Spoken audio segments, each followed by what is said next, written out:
Hello, welcome back to the Untitled SEO podcast. This episode, I have a guest. Actually, you'd like to introduce yourself? Yeah, sure. Well, first of all, thanks for having me on. But my name is Lewis Folkard, and I am a freelance copywriter. Right, now, the reason I've invited Lewis along, we've worked together, I don't know, years now. But the reason I brought Lewis along is I think one of your greatest strengths is in ad copywriting. Would that be fair? Go on, be a modest. It's definitely where I spend most of my time, put it that way. Yes, and Lewis does a very good series of ad breakdowns that you can find on LinkedIn or subscribe for on Lewis's website. We'll include the link in the show notes. So the reason I brought you here today, Lewis, is to talk about writing meta descriptions. Because meta descriptions are very important for SEO. They're not a direct ranking factor, so Google doesn't really look at your meta descriptions and put a lot of emphasis on that affecting where you rank. But it has a really important knock-on effect if you write good meta descriptions, because in SEO, success breeds success. And the more people read your meta descriptions and then click the link through to your website, the more times that happens, the more successful Google sees you are, and the more important they believe you to be. So we'd better start just with a complete kind of 101 of meta descriptions. A meta description is the little bit of text that you'll see underneath the link to your website or any website when you look at search engine results. In a WordPress site, you can edit this using Yoast or Rank Math or any number of other methods. It's just as easy to edit in Squarespace or almost any other CMS or your website builder or editor. So the reason I have you here, Lewis, is I've always seen meta descriptions as an advert. They are your opportunity to make your proposition or your website look better than those of your competitors. That makes perfect sense as well. I like the fact we've clearly spoken before. I like you acting along that. Oh, that's new information to me, and that's fantastic. Well, that reminds me. I haven't said who I am. I'm Andrew Dawes. I'm the founder of the SEO, chief human at the SEO. Right. So, what's the first thing we need to consider about the language we use when writing an advert? Again, I'm going to prepare. Go on as though this wasn't pre-planned, but the 4 U's is something that I think are very relevant to meta descriptions and just any kind of copywriting communication, really. I'll explain what the 4 U's are. So we have useful, ultra specific, urgent, and unique. And you need to kind of embody those 4 components into your meta description to make sure that you are talking to the right people and you are spurring them on to click through to your site. And you do that by making something that's very useful. Excellent. So the whole point is, as I said earlier, when your website appears next to those of your competitors, anyone who hasn't written a meta description, their meta description will say things like copyright 2009, and just often have random bits of text. So can you talk us through each of the 4 U's, please? And let's see how they apply to meta descriptions. Yeah, so we'll start with useful. I feel like that is your opportunity to give some kind of value to build trust and credibility with your audience, the people that are about to or potentially going to click on your website. That is to sort of to have a bit of skin in the game and to show that, I do know what I'm talking about. This is a little snippet of the value that I can give you. And it's kind of just a natural, I guess, heuristic to want to find out more from that. If we take on to the next one, do you want to talk about that one in a bit more detail, or do you want to keep going through them? If you lay them out, and then we'll pull them around a bit after that. So we've got useful, ultra specific, a little bit of a play there, but it's to make sure that we are talking in clear language, and ultimately, yes, being as specific as we can be with what they're about to find out when they click through to the page. Next one. Unique. So we need to consider what other messages are out there and what your reader could be seeing, and to make sure that we stand out. And it's the uniqueness that's going to help us stand out. Okay, brilliant. So that's 3. What's And number the 4? last one is the urgent or urgency, is to make sure that they click through to the site now and not 5, 10, 20, 3 days later, because you kind of have one shot at it and you need to make sure that you're doing everything you can in that moment to bring them through to your website.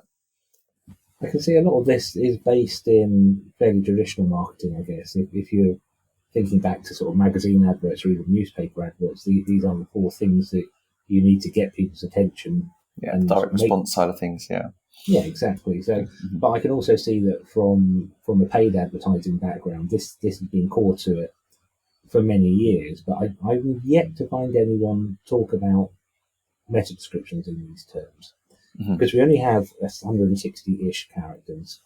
I say ish because it kind of depends on how big the characters are. As in, well, if you were going to write a meta description that was just the number 1 over and over again, you'd fit more than 160 characters in. But let's assume it's roughly 160 characters. That's not a lot of space to kind of get useful, ultra-specific, unique and urgent all rolled into 1 or 2 neat sentences.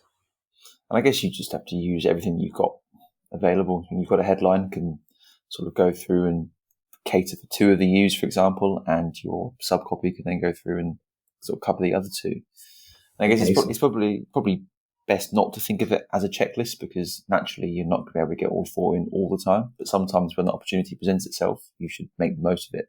They're sort of like things that run through your copy rather than tick box exercises. Yeah, you mentioned something really interesting there. You mentioned headline, kind of talking very much in terms of PPC ads or print ads. And in this context, from an SEO context, your headline is going to be your page title, isn't it? So if you can cover off, say, not a checklist, but if you can cover off 1 or 2 of those things in your page title, as long as that's optimized, because having a keyword in your page title is important, you can actually cover some of that off in the page title, which will appear above your meta description. So if you covered off maybe useful and ultra specific, then in your actual meta description, then you can cover off the unique and urgent. Are we going to see your dad walk in now? No, there's one more door. Here we go. There you go. This is the reality. Working from home, this one.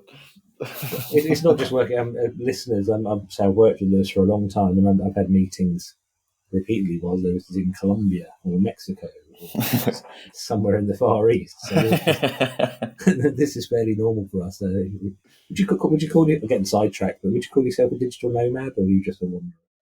A part-time nomad, shall we say? Part-time, so just is that just a mad?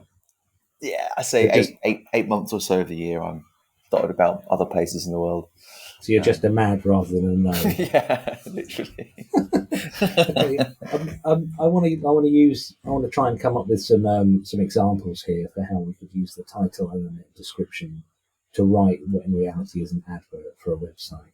Unless you've got any examples prepared, should we just pull one out of thin air? I haven't got any examples prepared, no. So let's really wrap our brains. Really putting you on the spot here. There we go.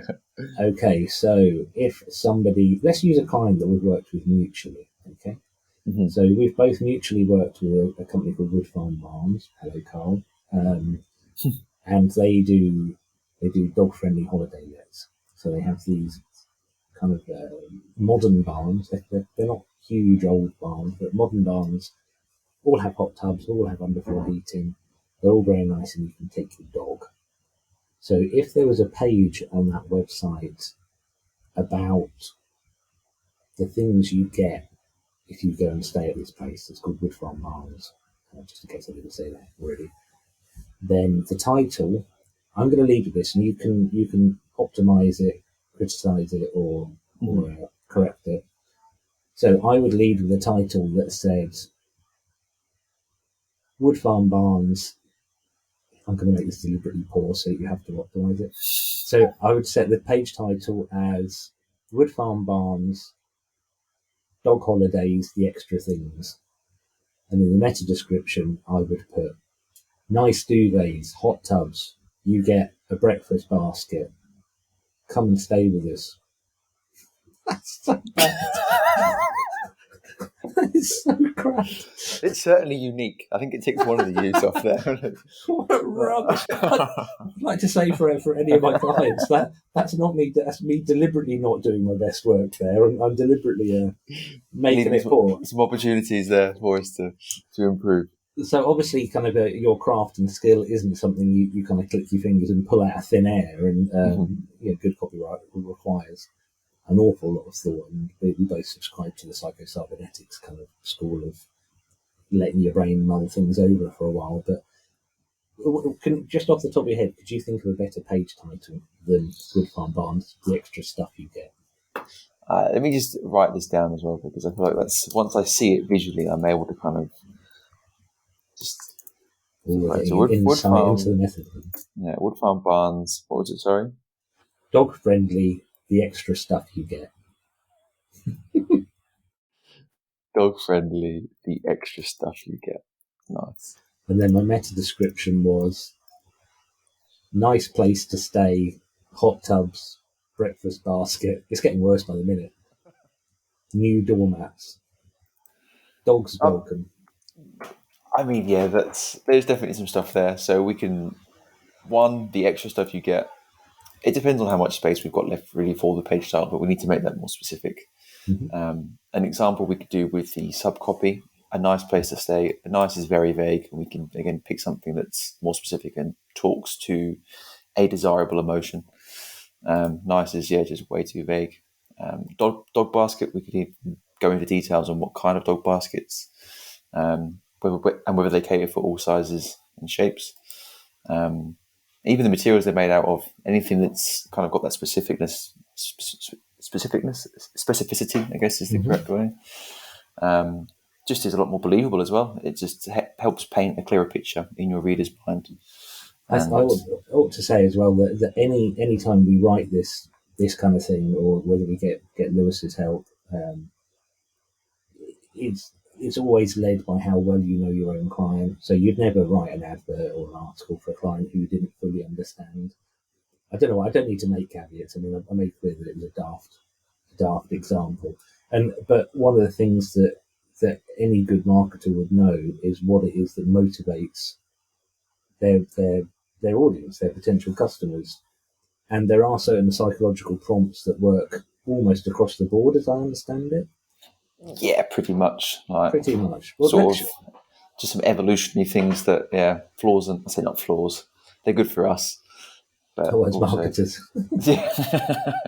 Maybe flaws for everyone else. But, okay, so let me kind of focus this in a bit more, because obviously I do know about this client. So this page on their website about the extra bits you get, we know for a fact that people like that there are facilities in these holiday lets that are specifically for dog owners. So they have a doggy shower station. So when the dog comes back, it's all muddy, you can hose it down. That's got pretty. It's like a little shower head on it's got warm water and whatever. But also they get organic dog treats, so they get I don't know, snouts and anuses or whatever. I've seen them and I've been pig's ears and all. That's probably a more polite way of putting it. So I mean, let's just say on that. Imagine we were leading with that. We were saying that the dog treats are the most popular thing, and we know that guests that have stayed really all focus in on that and love it, and the fact that they can wash the dog. So how about for a title, we have dog-friendly holidays, organic treats. Tasty organic treat. No, it wouldn't be tasty from the human's perspective, would it? Believe me, I've seen them, so it's tasty. Whatever floats your boat. So, dog-friendly holidays. I mean, some things that are coming to mind at the minute, just a few words. A doggy spa is a good way of framing it. Look at that. A lot of existing imagery already that we can build upon there. Us humans know what a spa is, but it's sort of like one for your dog, obviously. That's neat. I'm going to make a note of that. Even that they're not just dog tolerant, but dog friendly. I know from my experience before that was a lot of worries from people. Was that a lot of places that say they're dog friendly, but they're not actually dog friendly. They just let you bring your dog along. They tolerate dogs, yeah. So that's something else. That's probably a message that they're not seeing, which is they're going to stand out more, and just sort of lure them into the page, basically.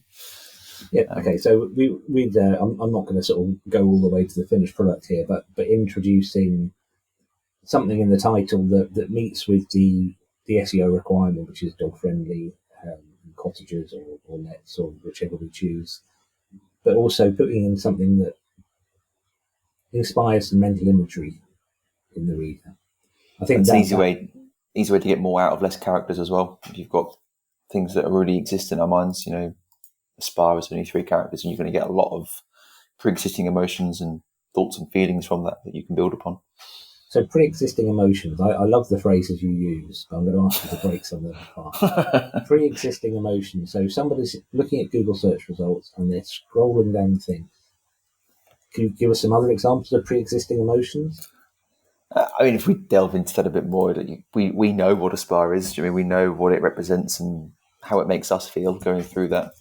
And then rather than trying to explain a whole new concept of what's at Wood Farm Barns, we're just using something that we can already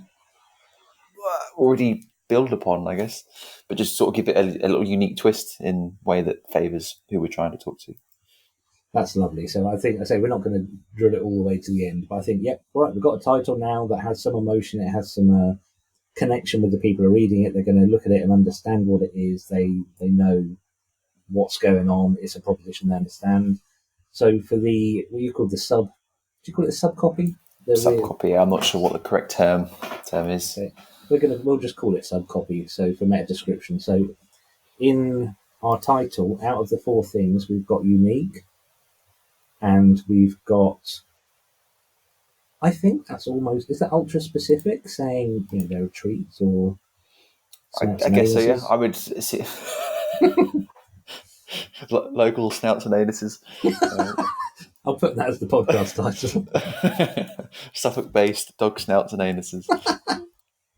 No, but the message is still the same, that we need it to be as specific as possible, just so it's believable and carries a bit more impact than just dog treats and dog pillows and dog cushions. We've got cashmere dog cushions or something, I don't know. Just take it into much detail and yeah. So I know that the 4 U's isn't a checkbox, but I'm trying to think of a way that, how would you roll urgency into that? I've got an idea, but I'm going to let you. I guess give them a reason to click through now. Depends on, I guess, what the actual search term is that they're looking for and how we can play on that. If we my idea would be to put something like, something that gets across. I always think selling with scarcity. Yeah, always an interesting proposition. So something like, if you had the time to keep it up to date, bookings. I don't want to say bookings going fast because that's an awful use of English, but something that hints at the fact that if you don't take action now, you must. Oh, I tell you what, in high demand, or something like that. Yeah. Or I don't like using discounts with premium brands, but say this wasn't a premium brand, then 10% off. Blah blah blah, 10% off for the month of February, or month of March, or whenever you are. So that would put in some urgency. And we've got unique, and we've got ultra specific, useful with implied. Yeah, I said it's not always going to work. It does depend on the page that we're taking them to. So it's if there's a way that we can provide a little bit of value, but again, the nature of what we're pushing here is how do we give value in such a short space? Probably not possible, but something that we could go into more detail on the actual page itself. Well, I guess for a good meta description, you don't have to deliver all the value at that point, because that is only the start of the journey. It needs to be enough to get people to click through. And I'm trying to equate it in my head to another old copywriting rule, which I think I first read in an Ogilvy book, which was probably recommended by you. And it said, the purpose of a headline is to get somebody to read the subheadline. That's Joe Sugar, but I think Ogilvy said something very similar as well. I'm sure he did. Yeah. But, so the purpose of the headline is to get someone to read the subheadline. Yeah. The purpose of the subheadline is to get somebody to read the first paragraph. The first paragraph is to get somebody to read the next one, I assume. Yeah, it's So like a little invisible thread that sort of runs through all your copy that ties it all together and just pulls them along. that works perfectly for this context we're talking about, because your title, well, hey, it is a title. And your meta description, if we treat that as the subheading, that should be enough to want people to then click through to a page. I mean, at which point that journey continues. But writing that type of meta description so that it's more motivating than your competitors. I'll keep going on about this, but anyone listening to this who is interested in SEO without being massively focused on it, that's a really key thing to remember here, I think. So I think actually relevance becomes a really important thing there as well. So just from an SEO perspective, you can't have a pig in wolf's clothing. That's not the right phrase. Yeah, your page that you're linking through to has to be wholly relevant to your title and headline, because if people get through and it's not perfectly aligned, then they're going to leave your website fairly fast anyway. I tell you what, I'm padding a bit now. Let's change the 4 U's to 4 U's and an R. There we are. And the last bit is just relevancy to the page that it's clicking through to. I feel like that makes a lot of sense. Excellent. Now, I as is my style in these situations, I can't really really odd example. Can you think of a really straightforward example that wouldn't have snouts in it? For which bit? Sorry, for the title and meta description, I'm personally trying to think of an example I really like that I've seen recently. Probably a quick Google, see what's on there at the minute. Let's have a look. I'll let you do it. Let's critique some unanimous. It's a popular search term: dog-friendly cottages. Let's just fast skateboards. Let's just move to something else. Mm-hmm. What's come up? It's a bit tricky on I won't say the business names, but probably best not to. Yeah. I will say at XYZ, we offer plenty of dog-friendly cottages in the UK's, or in some of the UK's most perfect places for pets, with outdoor space for exploring and indoor space. ... That's pretty nice. I like that. What was the title? What's the headline for that? Dog-friendly holidays UK -XYZ. So that kind of sums it up quite nicely. That's quite a nice one. Now, if you were to look at that, how would you tweak that? I would like a bit more specificity. So it's such an awful word to say. Well, yeah, well done for choosing a word that both of us struggled to say. I'd like this just a bit more detail about what we've got. Again, it says the business name in the headline and the subcopy, which I feel like you could probably do away with one of them. You're kind of repeating yourself. And also, unless you are like a household brand, at that point, if someone's never ever heard of you before, the name of your business isn't necessarily going to be a draw. No, because there's no recognition. There's no, oh look, it's this company and you'll be safe with them. So yeah, you probably could drop it. Again, it's like for this one, probably 30 or so characters. I would say that you've got back that you can just jump straight into it. I feel like it's just redundant copy at XYZ, blah blah blah blah. You just don't need it. I mean, we could see in the URL who it is as well. So that's the first bit I would change. There's no real reason to click through. That's killer, really, isn't it? In my opinion. Obviously, when you're looking, I guess a lot of marketers fail to do that, but it's just to see it in context. Like on the search page, there's 10, 15, 20 different options here, and you need to stand out with something. And I think the dog spa, I hate to be a little bit biased because it was my own idea, I feel like jumps away from all of what's here, because every single one here has dog friendly in the title. And an immediate way to stand out is to do something that everybody else is not doing. literally every single one on this search page begins with dog friendly. Okay, so that's, I mean, sometimes that just has to happen, especially in the title for SEO reasons. Can you read the next one down? Just Can we not change the position of dog friendly? Would that work? It depends how Or does it have to strong- come first?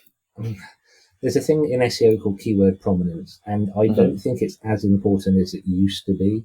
When Google was struggling a bit more to figure out what pages were about, the closer you put your primary keyword to the beginning of a paragraph or a title or a H tag, it kind of helped. I'm not convinced it does anymore. So tell me what you think.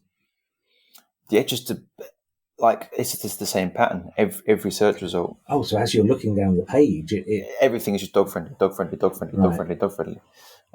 Let's just have dog friendly at the end of the headline maybe instead, and immediately you've broken a pattern or disrupted a pattern. Should we say?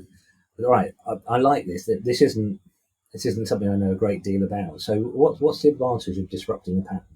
Well, you get attention. That's an easy way of. I don't think who said the line, but it's when the world zag, do the opposite. We need to stand out from everyone else because we just blend in, and that's the bane of most businesses now is that they just blend in with everyone else, and it's an easy way to get more eyes on your business without having to spend anything extra. That's really neat. I really like that, and yeah, I can see that just from a visual point of view, you are the zag for everyone else's zig. That's neat. I like that. Okay, what else? Just looking at other ones we've got here. Any that do it particularly well. We've got one here using a social proof. So browse more than 11,000 dog-friendly holiday cottages in the UK and book today with XYZ. They've also got rated excellent by TripAdvisor. So that's a nice use of credibility, just away from the 4 U's, but I feel like that's the only one that I can see that's actually using something that's going to build trust. Build right. Two key things that you mentioned there that I'd like you to expand on just a little bit. Social proof and building trust. Social proof is ultimately that we follow the actions of others and we tend to trust what most people do. So an example is if there's a street performer playing the guitar, you get a few people, and then the more people that get there, gradually it becomes more and more popular. Or another way of saying it, shorthand, is that popularity begets more popularity. And as marketers, it's our job to find unique ways of demonstrating that popularity because it's not always obvious. You want to always have 7,000 customers to pick from, but you could be maybe the fastest growing company in your sector, or there's something normally that you can state or reframe to show your popularity, basically. No, that's cool. That's 8 out of 10 cats type thing, isn't it? So it's one of those things that when you learn the phrase, you will start to see it everywhere. Yeah, no. And again, there are like literal uses and lateral uses. So a literal use is to simply state that we have XYZ customers or the most popular business in Suffolk or something like that. And a lateral use is kind of doing it, I guess, discreetly. An example are Apple's headphones. Their white headphones, when they first came on the scene, they were the only brand at that time that had to have white headphones. So whenever you saw them, you assumed that they were Apple, and it gave the impression of popularity without actually saying. I guess it's just implicit and explicit ways of doing it, and the implicit is generally more believable than the explicit. So, and because we've got such a short amount of space in the meta description, being explicit is the great one. 300 5-star reviews or whatever we got there. Okay, cool. Anything else you can spot there? And the simple fact that they've put that they are rated excellent by TripAdvisor. That's something that nobody else has done. There's no other. I'm going to have to ask you afterwards who this is, because I'm always interested when somebody is doing it really well. And obviously people already trust TripAdvisor, so it's an easy way to gain trust. I mean, it definitely makes sense from a selling point of view, maybe not from an SEO point of view, I don't know, but from a persuasive point, it makes sense. I always say that you can't be 100% SEO because unless you are a genius, it just becomes really difficult to actually maintain. You've still got a balanced brand and things like that. So it's always a balancing act. Mm-hmm. So this has been really, I found this really interesting actually, and I'd like to dig more into this kind of thing in the future. We're running out of time a little bit here, Lewis. So, do you have a summary? Do you have a nice little? Have you prepared summary, a nice little from the 4 U's or just meta descriptions in general? Well, I'll leave it up to you. You're the copywriting guy. Yeah, I guess in a nutshell, just the principles of communication don't really change depending on what medium or context, however you're using it. They always apply the same. And to use the 4 U's, which are unique, useful, urgent, and ultra specific, and kind of integrate them in your message, whether that's in your headline and your subcopy or longer form copy, however you want to use it. We did say that we were adding an R for the SEO 4 U's. So we've also got relevancy in there to make sure that we sync up with the page that we're directing to. That's absolutely great. Okay, well, Lewis, everyone, dear listeners, I'll put links to Lewis's website, and I heartily recommend you sign up to his newsletter, Ad Breakdowns. I'll come post to it. We shouldn't record these things like late in the afternoon. Coffee's wearing off or whatever. But no, I'm going to call it quits and say goodbye there. Do you want to say goodbye, Lewis? Well, thank you for having me again, and hopefully speak to you soon.